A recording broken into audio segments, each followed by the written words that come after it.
오늘은 에스겔 말씀을 함께 살펴보도록 하겠습니다. 에스겔은 어떤 시대의 선지자인가 봤더니 저희가 1장 2절에서 살펴볼 수 있는데, 여호야긴 왕이 사로잡힌 지 5년 그달 초닷새에 하나님의 말씀이 에스겔에게 임했다, 이렇게 가르쳐주고 있죠. 남유다 마지막 왕들이 여호야김이 11년 동안 통치하다가 끌려가서 죽게 되고요.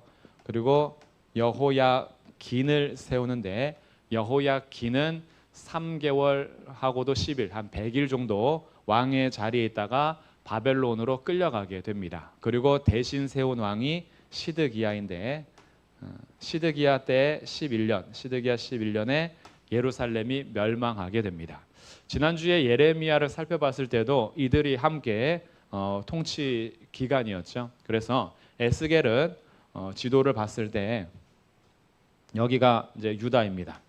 유다에서 아직 이스라엘은 멸망하고 유다가 멸망하기 전에 이곳에 하나님께서 예레미야를 세우셔서 백성들에게 말씀을 전하게 하십니다. 그리고 에스겔은 어디냐? 에스겔은 나중에 여기 바벨론이라는 지역에 끌려가게 되는데, 여호야긴이 바벨론으로 사로잡혀갈 때에 거기에 함께 포로로 잡혀간 사람들이 있습니다. 이런 사람들, 바벨론에 포로로 잡혀간 사람들이죠. 그래서 포로로 잡혀가는 것도 한 번에 잡혀가지 않고 총 3번에 잡혀가는데, 1차 포로로 잡혀갔을 때에 유명한 사람이 다니엘입니다. 다니엘은 1차 포로로 잡혀간 사람이에요. 그리고 2차 포로 때 잡혀간 사람 중에 유명한 사람이 오늘 나누게 될 에스겔입니다. 에스겔은 2차 포로 때 잡혀갔던 사람이고요. 그리고 3차 때는 멸망하는 거예요. 그래서 3차 때는 이제 유다가 완전히 멸망하고 다 끌려가거나 죽임당하는 그런 사건입니다. 그러니 지금 에스겔은 2차 포로 때 잡혀갔던 사람으로서 아직 예루살렘이 멸망하기 전이죠. 그러나 앞으로 멸망하게 될 거예요. 그러면 지금 시기적으로 여호야긴 왕이 사로잡힌 지 5년째랍니다. 5년. 그러니까 여호야긴 왕이 사로잡힌 지 5년째니까 시드기야 왕이 통치한 지 5년 정도 됐겠죠. 그럼 앞으로 몇 년 남았다는 거죠? 한 6년 정도 남았다는 거예요. 6년 후면은 예루살렘 멸망할 겁니다. 그러니 에스겔이 여호야긴 왕이 사로잡힌 지 5년째 됐을 때 말씀 임했어요. 그럼 에스겔의 사역은 이렇게 나누어집니다. 약 5년에서 6년 동안은 예루살렘이 멸망하기 전 메시지예요. 예루살렘이 아직 멸망하기 전 메시지고, 나머지 한 15년 정도를 예루살렘이 멸망한 후의 메시지를 전합니다. 이것은 이제 예루살렘 함락이 있어요. 예루살렘 멸망이 이라는 사건이 있어요. 아직 한 6년 정도 남았을 때, 5, 6년 정도 남았을 때 에스겔을 불러서 전하는 메시지가 있고, 예루살렘이 멸망한 다음에 전하는 메시지가 있습니다. 그런데 특이한 것은 예루살렘이 멸망하기 전의 메시지는 행위 예언입니다. 행동으로 메시지를 전해요. 왜냐하면 하나님께서 에스겔의 혀가 입천장에 붙게 함으로 말을 못하게 만드셨어요. 그래서 에스겔은 약 5, 6년을 벙어리로 지냅니다. 그래서 말을 못하고 메시지를 전해야 되는데 그 메시지가 행동으로 전하는 메시지예요. 그래서 행위 예언이라고 해서 행동으로 전하는 메시지가 기록이 되고, 예루살렘이 멸망한 그때에 하나님께서 에스겔 입을 열어주십니다.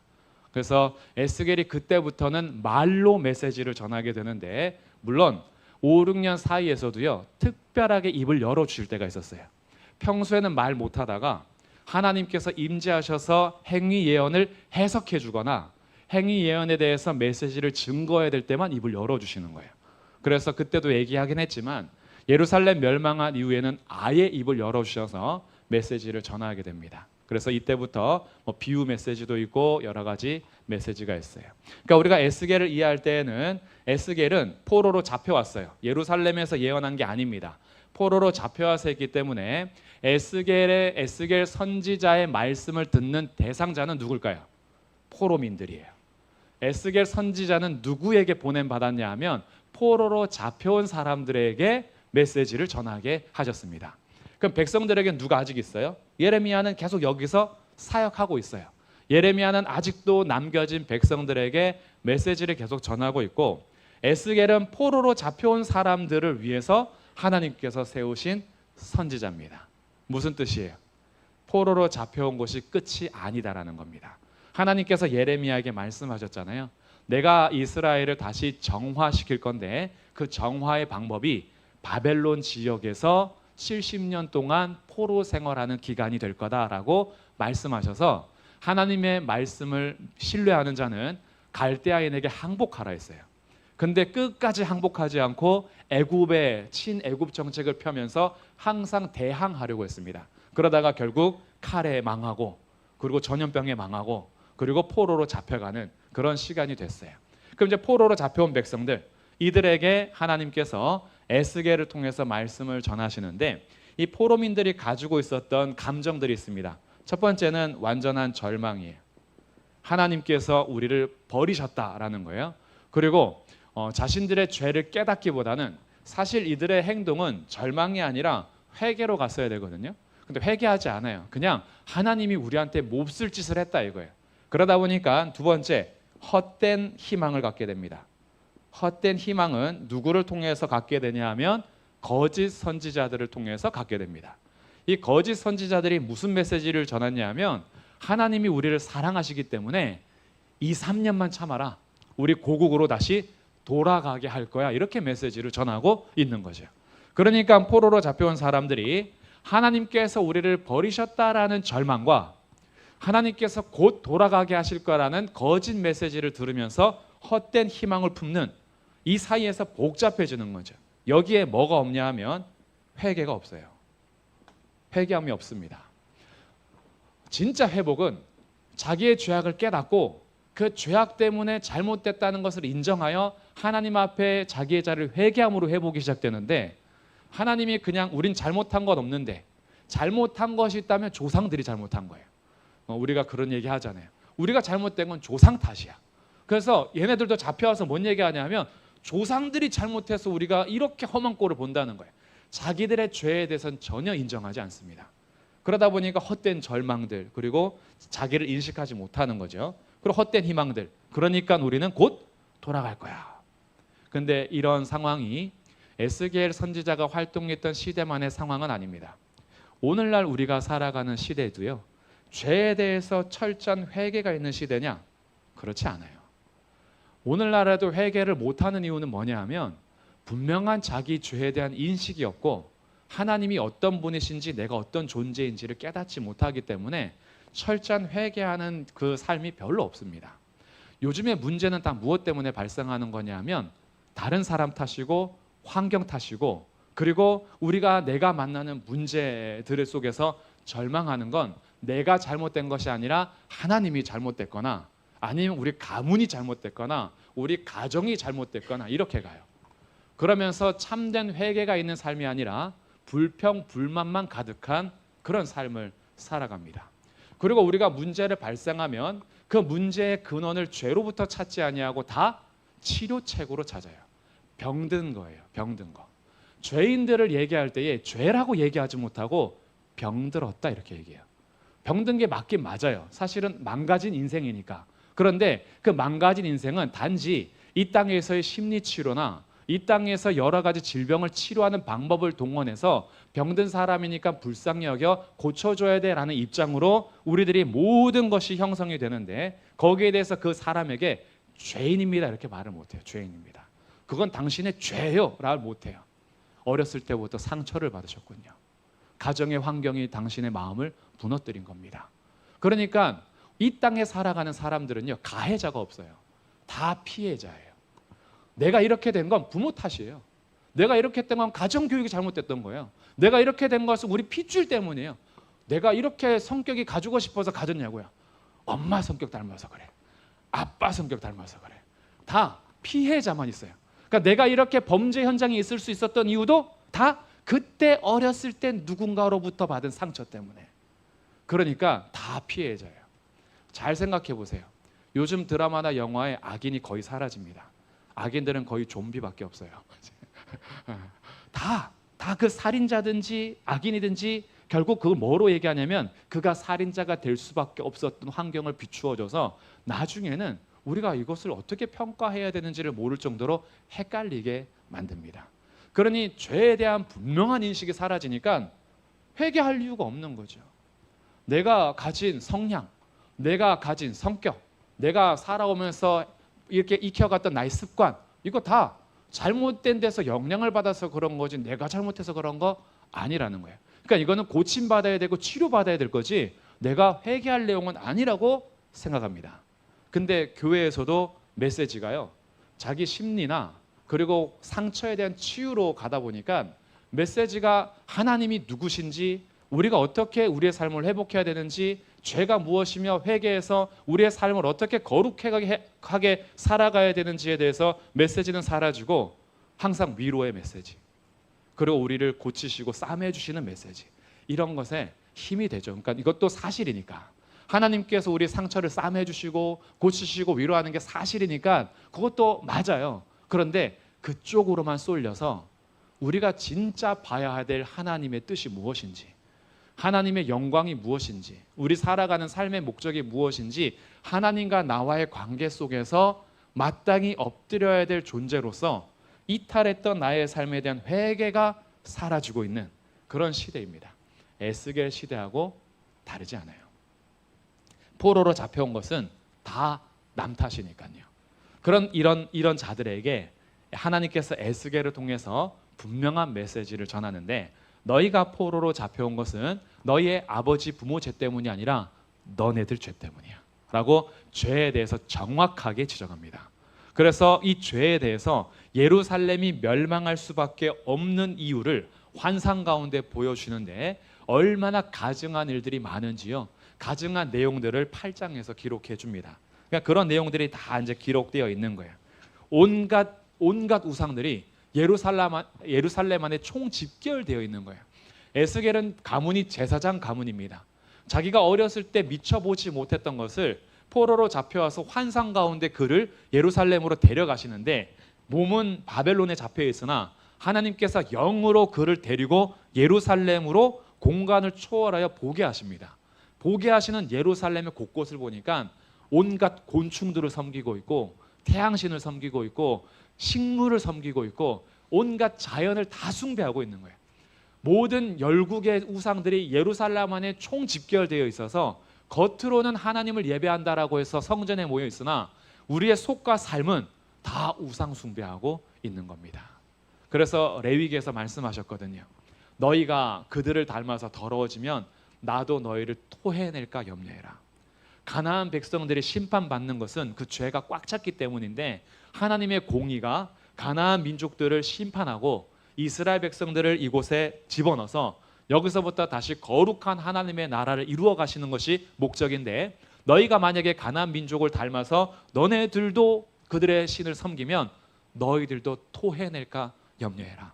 그리고 그 말씀이 이루어지는 거예요. 유다에 남아있는 백성들이 온갖 우상들을 섬기면서 하나님이 하나님이신 줄을 모르는 겁니다. 그러니까 하나님 앞에 나의 삶이 온전히 서지 못하고 자기의 해석과 자기의 시선에 따라서 삶을 평가하며 살아가다 보니 포악이 가득하고 성적으로 문란하고 정의가 사라지고 경제적인 질서가 무너지는 등, 제사장들도 선지자들도 이스라엘의 장로들, 지도자들도 다 타락해가지고 주님의 교훈을 전하는 자가 없는 거예요. 주님의 말씀에 대해서 분명하게 가르치는 자가 없고 들으려고 하는 자도 없고, 그러니 어떻게 해요?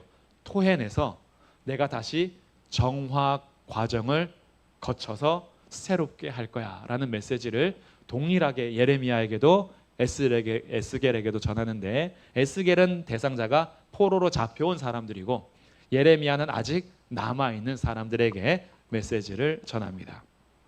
그래서 5년에서 6년 정도에 해당하는 이 장면이 1장부터 24장까지의 장면이에요.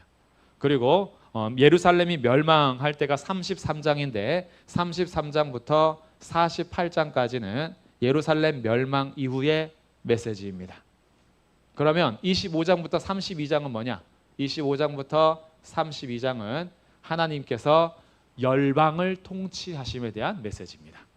하나님은 단지 유다 민족만의 신이 아니기 때문에 주변에 있는 모든 국가들에 대해서 통치하실 것에 대해서 25장부터 32장의 메시지를 전함으로 하나님이 열방의 왕이신 것을 선포합니다. 그리고 예루살렘 멸망하기 전의 메시지, 열방에 대한 메시지, 예루살렘 멸망 후의 메시지에서 핵심 메시지가 뭐냐? 에스겔의 핵심 메시지. 핵심 메시지는 여호와인 줄 알리라라는 거예요. 내가 여호와인 줄 알리라. 이것이 하나님께서 공통적으로 주시는 핵심 메시지예요. 하나님은 멸망 전에도 멸망 후에도 이들이 무엇을 알기를 원했냐 하면 하나님만이 유일한 여호와이심을 알기를 원했습니다. 이것은 처음부터 늘 그랬어요. 하나님이 자기를 창조주로 선포할 때부터 세상이 어떻게 시작된 줄 아니? 태초에 하나님이 천지를 창조하시니라. 세상의 모든 피조물들은 내가 창조한 피조물이지 너희가 경배해야 될 우상 신이 아니다라고 가르쳐 주시고, 애굽에서 데리고 나올 때도 10가지 재앙을 통해서 뭘 알려주세요? 내가 여호와인 줄 알리라 이거였어요. 그리고 하나님께서 다시 이들이 타락하여서 하나님을 버렸을 때에 메시지를 통해서 내가 여호와인 줄 알리라라는 메시지를 다시 한번 깨우치게 하십니다. 그러다 보니까 이 구절들을 많이 사용해요. 너희가 나를 여호와인 줄 알 것이다 라는 것으로 가르쳐 주고요. 그리고 이들 가운데 하나님께서 알려주기 위해서 사용하는 것이 뭐냐 하면 성전입니다.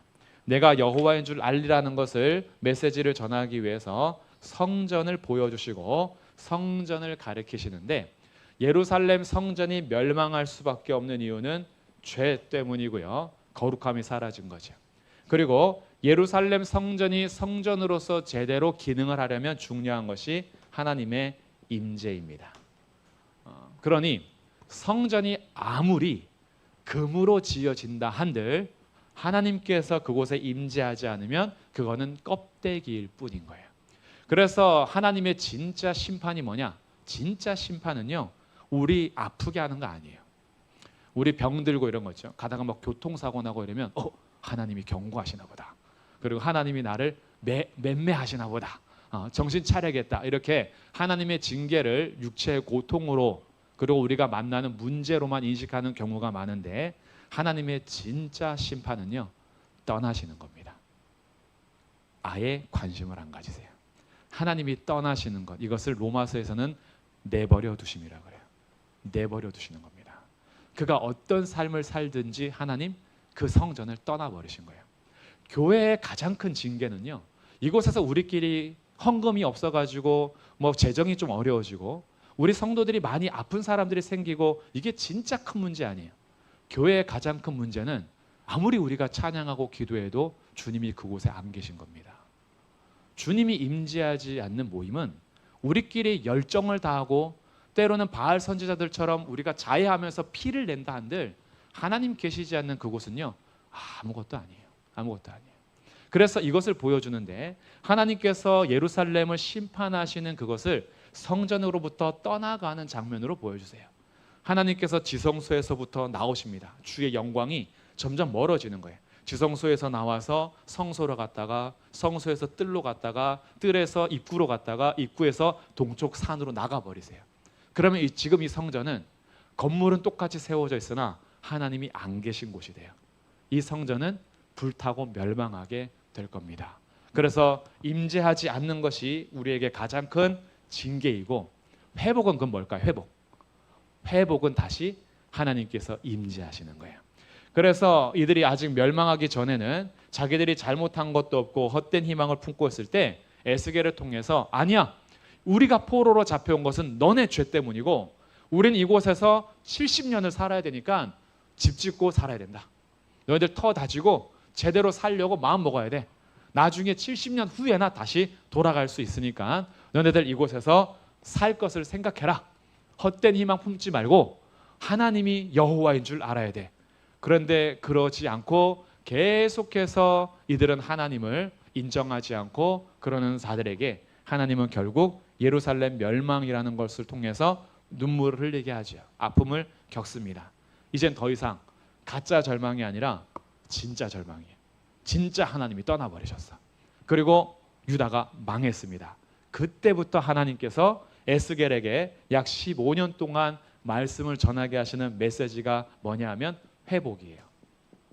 이 회복의 메시지를 전하는데, 회복의 메시지의 핵심은 뭐냐 하면 하나님이 다시 임재하시겠다라는 겁니다. 그래서 회복의 메시지는요, 떠났던 동쪽 산에서부터 다시 돌아와요. 동쪽 입구로 오고 뜰로 들어오고 그리고 계속 들어가서 지성소로 들어가는 장면입니다. 그리고 지성소에서부터 물이 흘러나오기 시작하는데, 성소에서부터 나오는 물이 점점 차오르는데, 그 물이 가는 곳에는 생명이 되살아납니다. 죽었던 나무가 회복되고 강물에는 물고기가 막 헤엄치면서 다니고 가는 곳마다 열매가 맺혀지기 시작해요. 성소에서부터 흘러나오는 물이 모든 것을 회복하는 장면을 보여주시고, 우리가 너무나 잘 아는 환상 중에 하나, 마른 뼈가 군대게 되게 하는 에스겔에게 그 마른 뼈 환상을 보여주죠. 아무 소망 없을 때, 이제 진짜 절망이 됐을 때, 예루살렘이 멸망했을 때 주님이 하시는 말씀은 마른 뼈들에게 대언하여 이르기를 군대가 되게 하는. 그래서 진짜 회복은 하나님의 말씀이 들려질 때부터 회복이 시작되는 거예요.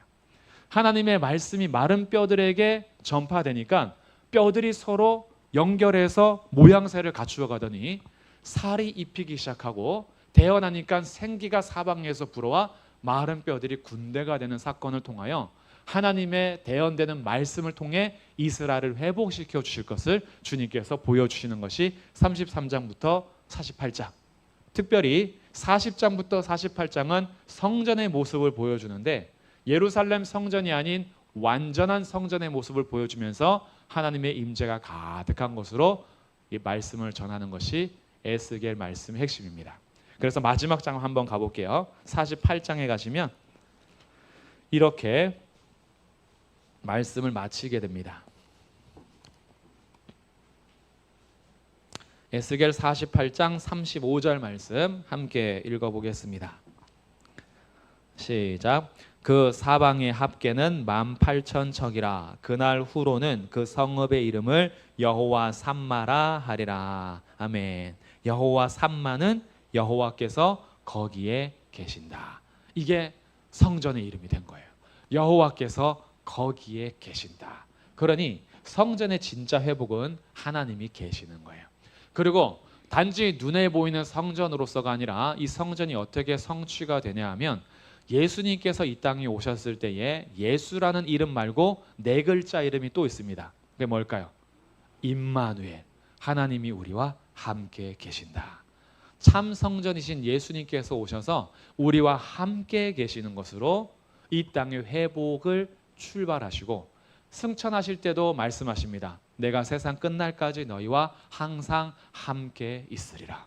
주님은 우리를 떠나지 않고 임재하고 함께 하시겠다라는 약속으로 제자들을 온전히 세우십니다. 그래서 우리가 이 말씀을 한번 정리해 볼 때요, 에스겔이 포로로 잡혀간 상황에서 우리에게 전하는 핵심 메시지들이 내가 여호와인 줄 알리라라는 것이고요, 성전은 겉모양이 아니라 실제로 죄를 정결하게 하는 거룩함이 있어야 하고, 그리고 하나님께서 임재하실 때에야 그게 진짜 회복입니다. 그래서 여호와 삼마, 여호와께서 거기에 계시다라는 삶이 중요한데, 우리의 삶에서 하나님의 임재를 구해야 하는 그런 아주 귀한 장면인 거죠. 우리가 일주일의 삶을 살면서도요, 하나님의 임재를 구하시며 하나님이 함께해 주심을 늘 간구하는 것, 이게 성전으로서의 우리 먼저 간구입니다. 내가 사업을 하든, 직장에서 일터에서 일을 하든, 가정에서 우리 가족과 함께 있든, 교회에서 예배를 드리든, 우리가 거하는 그곳이 하나님께서 함께 하시는 곳이 된다면 그곳이 바로 성전의 영광의 충만함이 될 것입니다. 그래서 우리의 삶이요, 교회하고 일터하고 너무 동떨어지면 안 돼요.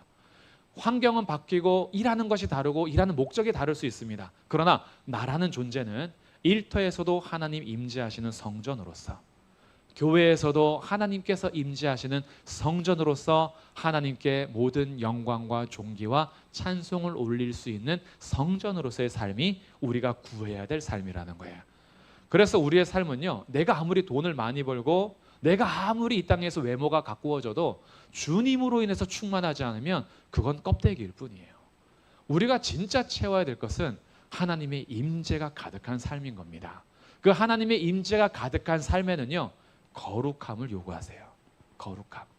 거룩함에는 하나님께서 우리에게 명령하시는 말씀에 대한 순종이 따라옵니다.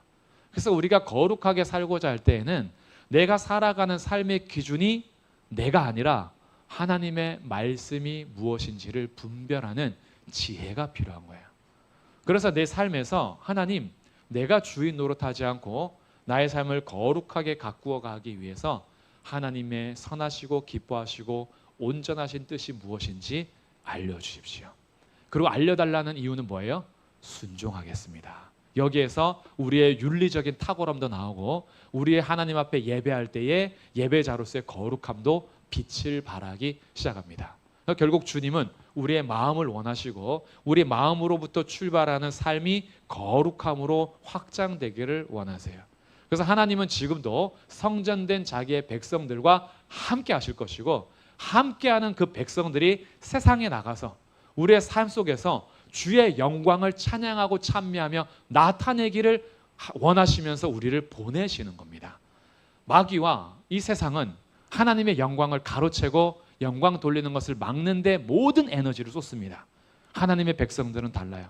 먹든지 마시든지 무엇을 하든지 하나님의 영광을 위해서 합니다. 여기에서 존재가 달라지는 거예요. 그래서 우리의 삶이 에스겔의 말씀을 통해서 하나님, 내가 믿는 하나님이 유일한 하나님이신 줄 알고 나를 성전 삼아주신 주님 앞에 가장 큰 징계가 떠나버리시는 거기 때문에 우린 여기에 대해서 진짜 갈급함이 있어야 되는 거죠. 다윗이 죄를 범했을 때 요청했던 핵심이 뭐냐 하면 주님 나를 떠나지 마시고예요. 주님 나를 떠나지 마시고. 사람들 앞에 명예가 아니었어요. 사울이 범죄했을 때 그가 원했던 건 명예회복이었어요. 장로들과 이스라엘 앞에서 제사하게 해달라고 명예회복을 원했어요. 다윗이 범죄했을 때는요, 주님 앞에 납작 엎드려서 내 안에 없는 정직한 영, 정결한 마음을 새롭게 하시고 창조하셔서 주님 나를 떠나지 마시고 구원의 기쁨과 즐거움을 회복하게 해주십시오. 이게 다윗이 원했던 회복인 거예요. 우리들은 신앙생활 할 때 우리의 명예에 따라 살 때가 많습니다. 체면치레에 따라서 눈에 보이는 우리의 삶을 가꾸어 가면서요. 근데 우리가 진짜 회복해야 될 것은 하나님 앞에서 주님의 임재가 있는 신앙생활이 회복이 되어야 할 것입니다. 그때부터 진짜 회복인 거예요. 주님이 임재하실 때 그때부터요, 우리의 삶이 거룩함으로 확장되고 거룩한 확장된 속에서 가정이 변화되고 일터가 변화되고 그곳에서 하나님의 영광이 나타나게 될 것입니다. 그래서 우리들의 이 죄로 인한 심각한 거거든요. 죄가 발견되고 깨달아질 때마다 철저하게 회개하십시오. 죄를 자꾸 남 핑계 대지 말고 환경 핑계 대지 말고 내가 잘못한 거는 내가 잘못한 걸 인정하는 게 맞는 거예요. 하나님, 제가 죄인입니다. 용서해 주십시오. 그리고 주님 떠나지 마시고 임재해 주십시오. 제가 다시 거룩한 주의 백성으로 걸어가겠습니다. 그때마다 주님이요 항상 함께 하십니다. 우리 겉모습은 보잘것 없을지라도 남들한테 내세울 만한 무슨 명예가 없을지라도 주님은 자기의 백성을 가장 높이 세우셔서 찬송과 영광이 되게 하실 것입니다. 우리가 그 삶을 함께 살아갈 수 있기를 주님의 이름으로 축복합니다.